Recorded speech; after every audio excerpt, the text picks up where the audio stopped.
तो ये कहानी है एक कुम्हार की, जिसने अपनी अक्ल से एक लालची जमींदार को मजा चखाया।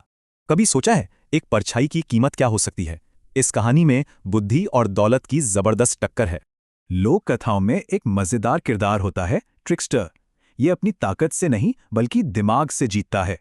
तो हमारी कहानी के दो मुख्य किरदार हैं। एक है मेहनती कुम्हार माधव और दूसरा लालची जमींदार ठाकुर गजेंद्र सिंह। एक दिन भरी दोपहरी में माधव ठाकुर के पेड़ के नीचे सुस्ता रहा था। बस इसी बात पर ठाकुर ने उसे खूब जलील किया। ठाकुर ने घमंड में कहा, अगर इस पेड़ की छांव चाहिए तो तुम्हें इसे खरीदना होगा। और बस यहीं से शुरू हुआ माधव का खेल। उसने कहा, ठीक है, मैं पेड़ नहीं सिर्फ उसकी परछाई खरीदूंगा। और जानते हैं कीमत क्या तय हुई? पूरे 500 चांदी के सिक्के, सिर्फ परछाई के लिए। ये कोई हवाई बात नहीं थी। बाकायदा गांव के मुखिया के सामने एक कानूनी समझौता तैयार किया गया। और शर्त बहुत सख्त, जो भी पीछे हटा उसे 1000 चांदी के सिक्कों का जुर्माना भरना पड़ेगा।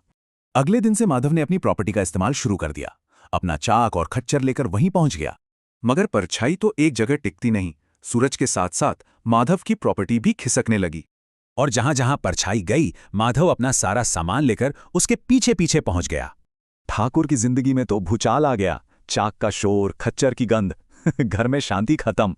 जब ठाकुर ने टोका तो माधव ने शांति से कहा, मैं तो बस अपनी खरीदी हुई प्रॉपर्टी का पीछा कर रहा हूं। ठाकुर अपने ही लालच के जाल में फंस चुका था। जो सौदा उसने फायदे के लिए किया, वही गले की फांस बन गया। आखिरकार ठाकुर ने हाथ जोड़ लिए। इस रोज रोज के हंगामे से परेशान होकर उसने सौदा तोड़ने की भीख मांगी। और सौदा तोड़ने के लिए ठाकुर को पूरे 1000 सिक्कों का जुर्माना देना पड़ा।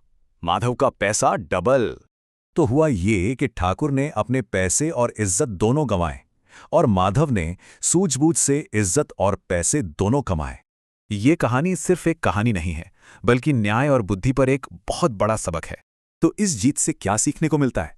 यही कि असली ताकत पैसे में नहीं, सोच में होती है। और लालच की असली कीमत क्या होती है? इस कहानी में तो ये थी 1000 सिक्के और साथ में नम्रता का एक महंगा सबक।